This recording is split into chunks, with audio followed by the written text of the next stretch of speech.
Episódio 2. Chegou a hora da colheita. E aí, meus jovens, como vocês estão? No episódio de hoje, a gente vai começar a definir o que é planejamento estratégico, como as coisas se conectam e como que a gente vai usar esse conhecimento de estratégia, de planejamento, para a gente conseguir atingir sonhos. Eu acredito profundamente que se tu usar uma planilha técnica, uma coisa mais estruturada, mas se isso for alinhado com os teus objetivos, essa tabela, esse Excel, esse cronograma que tu faz, ele vai acabar virando um cronograma de humanas, um cronograma de sonhos. E a gente tem muitas ferramentas que são extremamente difundidas, que elas fazem isso, elas nos ajudam a ter um pouco mais de estrutura na nossa vida pessoal. E é baseado nesse conceito que eu fui desenvolvendo a minha mentoria e também algumas teses a partir de planejamento estratégico pessoal. O que eu tenho percebido é que tudo aquilo que tu não coloca um pouco de estrutura, tu não coloca foco, acaba se perdendo no meio da rotina, acaba se perdendo no dia a dia. Então, o planejamento estratégico pessoal, ele vai fazer com que tu tenha mais consciência, mais clareza de quais são as coisas que tu quer e que tu não perca esse rumo, que tu consiga te manter focado naquilo que realmente é o teu sonho. Eu quero começar contando algumas histórias para vocês. Então, uma delas é sobre uma conversa que eu tive na minha adolescência. Eu lembro que eu falei para um amigo que se um dia eu encontrasse Deus, eu gostaria de ter coragem de sentar na frente dele e dizer que eu tentei desesperadamente ser feliz, que eu me esforcei, que eu usei o máximo a minha vida, que eu não fiquei com preguiça, que eu não fiquei com medo. Eu gostaria muito de dizer, olha, eu usei a vida que eu ganhei de uma forma ampla, abundante, que eu me espalhei por essa vida. E agora, depois que eu tenho filhos, eu fico pensando que Deus me responderia em retorno: ok, que legal, mas tu te divertiu no processo? Porque essa minha busca de atingir, de desfrutar a minha vida, de usar as minhas oportunidades ao máximo, me tirou um pouco daquele caminho que é o que a gente deseja para os nossos filhos, que eu acredito que um pai deseja para um filho amado, que é a diversão, que é o amor, que é o contentamento, que é a alegria. Então, na minha busca desesperada por ser feliz, muitas vezes eu perdi esse rumo do que realmente um pai gostaria de ter para os filhos.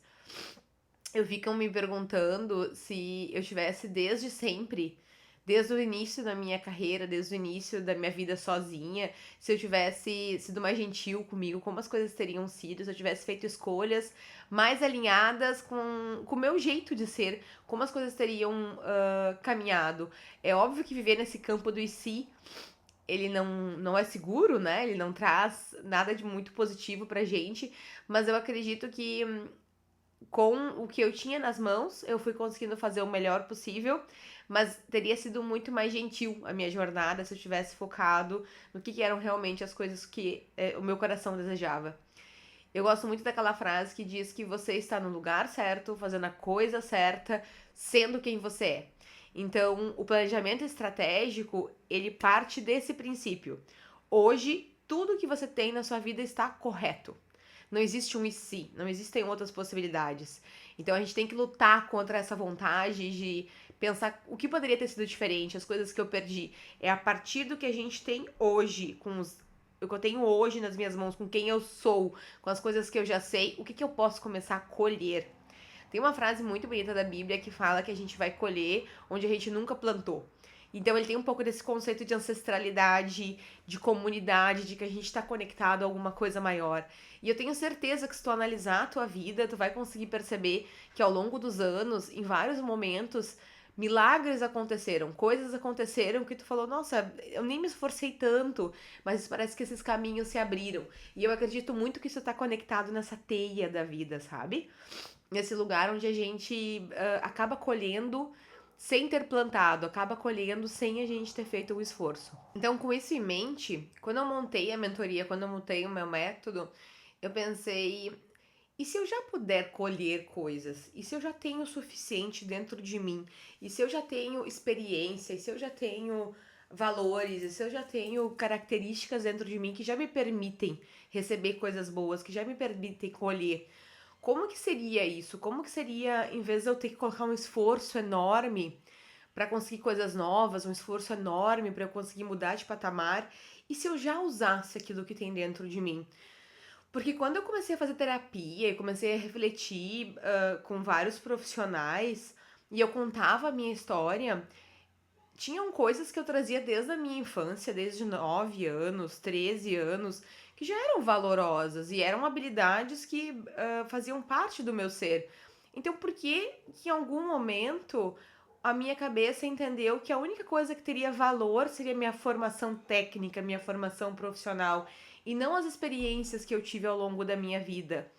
Quando eu estava montando o planejamento estratégico pessoal e esse método que eu vou ensinar para vocês ao longo de muitos episódios, o que eu pensei muito foi: ok, mas e se a gente, como indivíduo, a gente já for valoroso?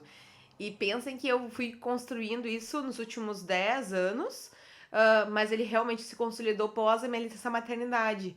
E eu lembro que quando eu peguei o meu filho a primeira vez no colo, eu pensei isso. Já tem muito aqui, ele já é gigante, ele já é muito valoroso.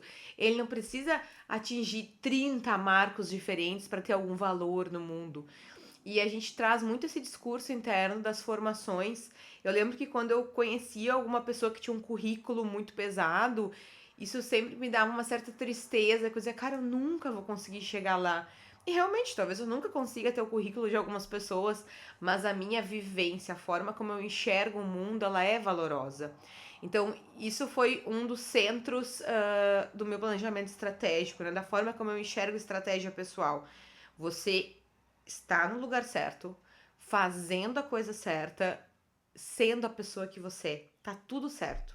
Então, esse é o primeiro conceito que eu quero que vocês tenham em mente. A segunda coisa que eu coloquei, então, como centro desse planejamento estratégico é a colheita. Desde o primeiro dia, você já tem que começar a desfrutar e colher benefícios da pessoa que você é. Então, você está numa fase de colheita. Chega de sofrimento, chega de esforço. Agora a gente vai começar a colher através dessa unificação de quem eu já sou. Porque quando tu começa uma jornada, tu quer atingir um objetivo, tu quer atingir um sonho, a gente sempre pensa que a gente vai sair de sacolinhas vazias, né? A gente tá indo por aquela jornada sem uma mochila, mas a gente é equipado com a nossa mochila da infância, da adolescência, dos relacionamentos, das coisas que a gente estudou, das coisas que a gente pensou, da forma como a gente enxerga o mundo. Então tu não vai partir na tua jornada sozinho. Tu vai sair do ponto A, mirando num ponto B, e tu tá indo nessa jornada equipado com outras coisas. Então, se tu dá um salto e muda de relacionamento, e muda de emprego, e muda de cidade, ou se tu decide ter filhos ou não, ou se tu decide abrir um negócio, tu não tá começando do zero de forma nenhuma. Tu sempre vai estar começando com a experiência que tu trouxe, com a bagagem que tu trouxe. Então, valido muitos métodos que a gente replica, coisas que são feitas de outras formas, de formas que já são conhecidas. Eu acho que vale muito a pena para começar a gente usar métodos conhecidos, mas em algum momento eu tenho que colocar características de quem eu sou nessa minha jornada. Eu tenho que pegar ferramentas da minha própria mochila e dizer, ok, eu já sei alguma coisa que eu posso colocar uma característica minha aqui. Então essa centralização em quem eu sou é uma coisa muito importante e eu acredito que também é um dos fundamentos que a gente tem que olhar em planejamento estratégico pessoal. Quando a gente olha para essa jornada, eu quero que ela seja focada em aprendizagem, em coragem, em otimismo, em gentileza, em abundância. Tem uma frase que eu costumo falar todo dia de manhã para mim mesma, ou quando eu tô com um grande problema na minha mão, que é: tudo vem a mim com alegria, facilidade e abundância. Eu lembro de uma vez que o grupo que eu liderava recebeu um reconhecimento, que ele foi muito bem, em uma auditoria. E aí uma colega veio conversar comigo, ela me disse alguma coisa como: nossa, Gabi, foi tão fácil pra ti, né? A gente nem via vocês fazendo as coisas, o resultado foi tão positivo. E foi extremamente pesado. Ninguém realmente via que a gente estava acordando muito cedo para fazer as coisas, que a gente se reuniu muitas vezes para se preparar, que a gente fez um trabalho de bastidor muito forte. E a minha vontade no momento era responder para ela: sim, porque tu não estava acompanhando tudo que a gente se esforçou. E a minha vontade era listar todo o esforço que a gente tinha feito. Ao contrário de fazer isso, eu respondi para ela que todo dia de manhã eu mantro tudo vem a mim com alegria, facilidade e abundância. Porque eu quero que essa mentalidade seja uma coisa que esteja dentro de mim. Que as coisas fluem, que as coisas vêm fácil. Então, mesmo que eu tenha que me esforçar muito para conseguir alguma coisa, acordar muito cedo, ficar trabalhando até mais tarde, deixar de fazer coisas para eu atingir um objetivo, eu quero pensar que isso não é complexo, que isso não é pesaroso, que isso não é pesado, porque eu estou indo em direção aos meus sonhos. Eu estou indo em direção a alguma coisa que eu quero. Então, esse forma de ver a jornada é uma das coisas que eu quero que vocês levem também desde o início. É aprendizagem, a gente vai descobrir cada vez mais sobre nós mesmos. É um salto de coragem, então cada passinho que tu der, tu vai conseguir ver que tu tá indo um pouco mais em direção aos teus sonhos. E é para ter esse pensamento de abundância, de gentileza, de facilidade, de alegria. Então, isso é uma coisa muito importante no planejamento estratégico. Não olhar com esses olhos de vai ser sofrido, eu tenho que me esforçar muito, tenho que sofrer muito para conseguir atingir novos patamares. Mas com esse olhar de, deixa eu ver que talvez eu consiga colher onde eu não plantei, como eu falei lá no início. Então, o que é o método colher, que é esse método da mentoria, né? Eu desenhei de a mesma forma que a gente faz em projetos, né? Então, a gente define uma meta, a gente tem uma visão, a gente começa a medir, a gente analisa, a gente implementa e depois a gente controla. Então, o mesmo pensamento que eu teria para implementar um projeto na indústria, em qualquer tipo de departamento, é o pensamento que eu apliquei para desenvolver o método colher, que são esses 6 passos, né? Colher, 6 passos. Então, esses 6 passos, eles são baseados em metodologia de projeto. Só que o projeto somos nós mesmas. Então, eu quero operacionalizar o meu sonho. Como que eu vou fazer isso?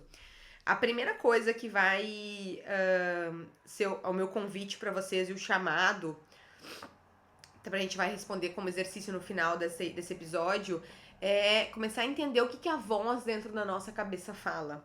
Quais são as nossas visões sobre diferentes áreas da nossa vida. O que a gente tem de crença dentro da nossa mente? Quais são os sentimentos que me afloram quando eu penso em diferentes áreas da minha vida? Então, a voz na tua cabeça, as coisas que tu fala pra ti mesmo, esse vai ser o teu maior guia. Por que isso é tão importante? Imagine que você tá em uma reunião e você tem uma ideia muito boa e você tá tentando encontrar o período certo para falar. Você fica pensando nessa sua ideia durante a reunião, você pensa em como formular, em como expor ela. Você se prepara para ser um momento certo que você vai falar, e aí quando você fala, muitas vezes não tem impacto nenhum. Tipo, foi uma coisa que você passou na sua cabeça talvez 20 minutos, foi uma fala de 30 segundos, e isso não gerou impacto. O mais interessante é que geralmente a gente volta pro sentimento interno depois. Por que não gerou impacto? O que eu fiz errado? O que eu deveria ter comunicado de forma diferente? Mas o interessante é que eu quero que vocês pensem o tempo que eu passei dentro da minha cabeça formulando uma ideia e o tempo que eu expus ela no mundo.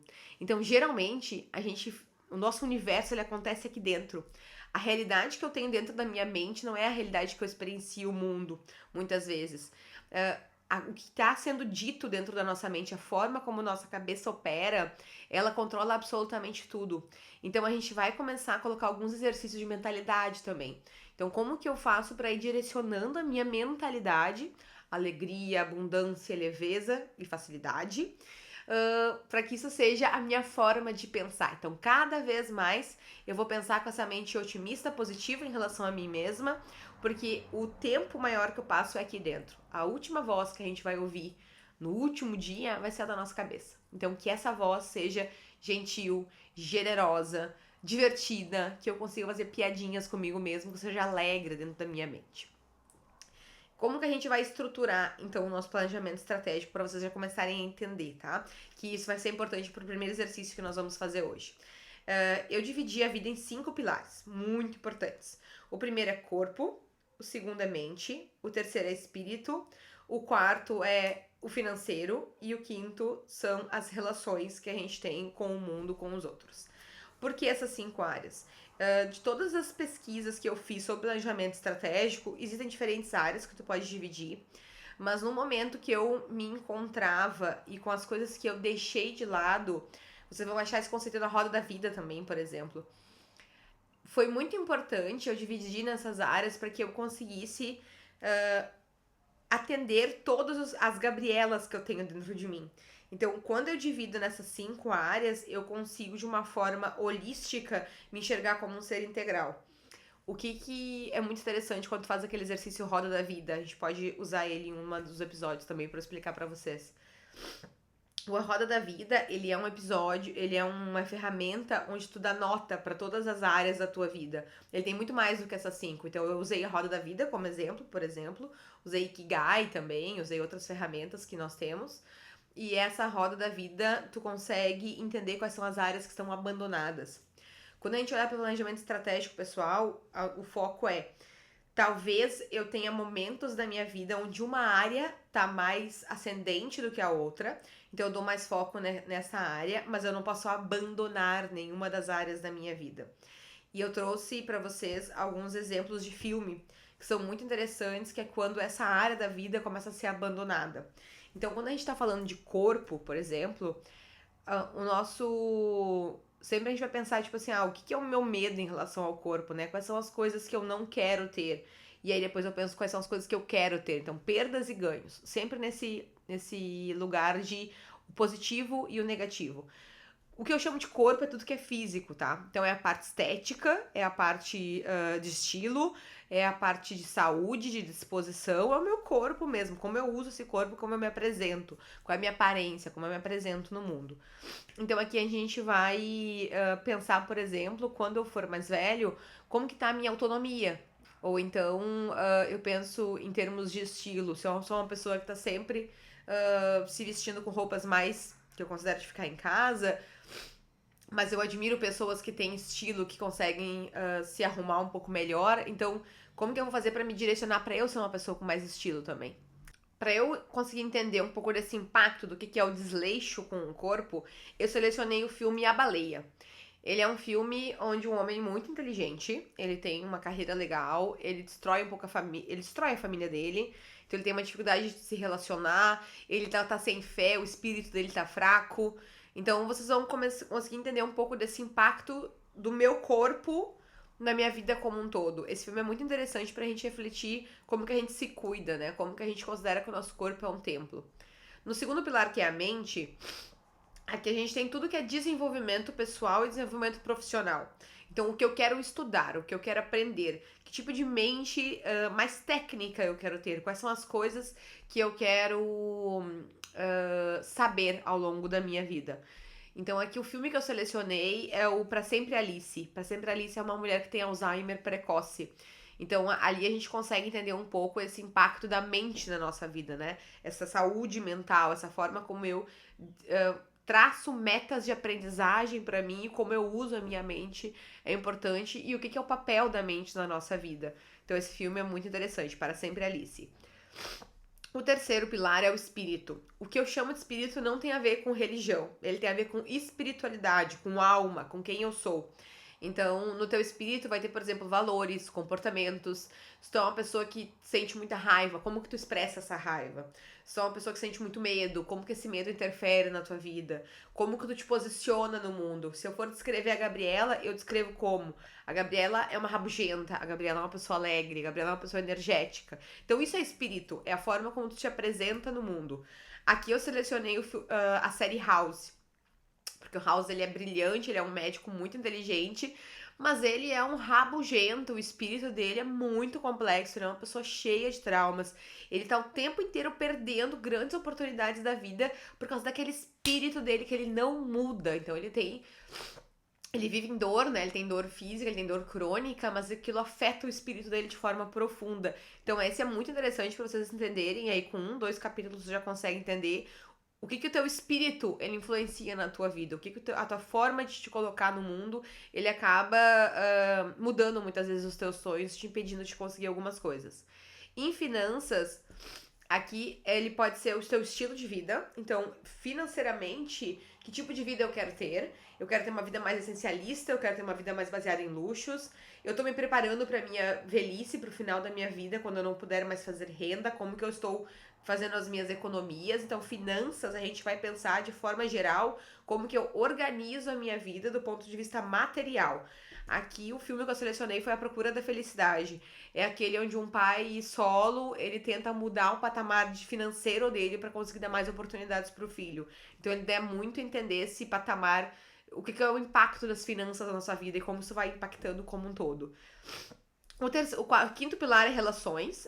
Nesse é como a gente consegue usar as pessoas que estão no nosso redor para nos trazer felicidade, pra gente trazer felicidade para elas, e como é o limite das nossas relações também, como que a gente vai se colocar barreiras ou se proteger ou então se expandir em relação aos outros. Então aqui entra trabalho voluntário, qual é o meu papel na sociedade, como que eu contribuo para o todo, o que eu recebo do todo também, como que eu estou usando as pessoas pro meu bem, né? E como que eu estou sendo usado também, a utilidade que a gente tem para o mundo. Isso de uma forma muito de relacionamento mesmo, né? De ser um ser social. Aqui o filme que eu selecionei foi Cisne Negro. Ela tem uma relação muito conturbada com amigas, com a família, e aquelas relações dela vão destruindo o espírito dela, vão destruindo a pessoa quem ela é. Então, todos os filmes que eu selecionei são filmes que são pesados, eles são filmes que te mostram o lado quando eu não olho para uma dessas áreas da minha vida. E porque eu quero que vocês assistam, ou leiam resumos, ou vejam trailers desses filmes. Porque isso faz tu entender, e é preciso a gente ter isso fundamentado, que todas essas 5 áreas da nossa vida, elas são importantes.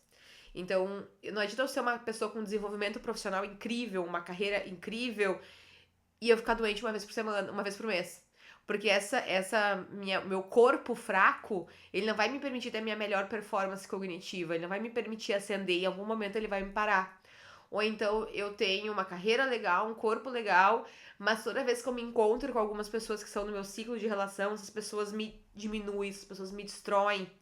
Então, os meus relacionamentos, o meu papel no mundo, as relações que eu tenho são relações destrutivas. Então, eu nunca vou conseguir prosperar plenamente como ser humano se eu tiver pessoas que me destroem ao meu redor. Eu tenho que cortar essas pessoas. E assim por cada uma das áreas. Então, por exemplo, A Procura da Felicidade, eles são pessoas incríveis, com espírito forte, saudáveis. Ele tem muito amor na vida dele, mas as finanças dele estão destruídas. E aí, qual é o impacto de uma vida financeira ruim? Então, essas 5 áreas, de uma forma ou de outra, elas se entrelaçam, elas se conectam. E a gente vai falar sobre as 5 ao longo do podcast, para que a gente consiga cada vez ter uma vida mais harmônica, mais equilibrada. Eu não acredito em equilíbrio 100% do tempo. Eu acho que faz parte do equilíbrio o desequilíbrio. Então, tem vezes que uma dessas áreas vai estar em evidência, a outra vai estar mais para baixo. Mas eu nunca posso esquecer ela, eu tenho que ir trazendo ela sempre para um lugar onde eu consiga observar elas. Então eu vou jogando as áreas da minha vida, como que eu consigo fazer mais, né? É com essa flexibilidade e sem nunca abandonar nenhuma delas. Então essas são as 5 áreas que a gente vai trabalhar, e porque eu quis falar hoje dessas 5 áreas, porque o exercício que vocês vão fazer do episódio 2 é o seguinte: em um mundo onde tudo é possível, imagine o gênio da lâmpada sentando aqui. Ele vai te dar desejos. Eu quero que tu pense nessas 5 áreas da tua vida, o que tu deseja pra ti. O que é o máximo que tu deseja em relação ao teu corpo? O que é o máximo que tu deseja em relação à tua mente? O que é o máximo que tu deseja em relação ao teu espírito? O que é o máximo que tu deseja em relação às tuas finanças? O que é o máximo que tu deseja em relação às tuas relações? É muito interessante quando a gente faz esse exercício. A gente escreve ele no papel e a gente começa a listar o que é o máximo que a gente quer em cada uma dessas áreas da nossa vida, como nem sozinhas, com um caderno na mão, a gente consegue pedir coisas grandes aos céus, pedir coisas grandes ao universo. Façam um exercício, comentem aqui embaixo se foi fácil, se foi difícil, mas eu quero saber o que vocês acreditam que é o abundante, é o fácil, é o alegre em cada uma dessas 5 áreas para tua vida. Esse foi o episódio 2 do nosso podcast Se Eu Fosse Você. E eu espero te ver na próxima semana. Comenta aqui embaixo, me diz se você tá curtindo, me diz se faz sentido o que nós estamos conversando. E me dê ideias também para novos capítulos, mas por enquanto o plano é seguir planejamento estratégico pessoal. Te vejo semana que vem. Tchau, tchau.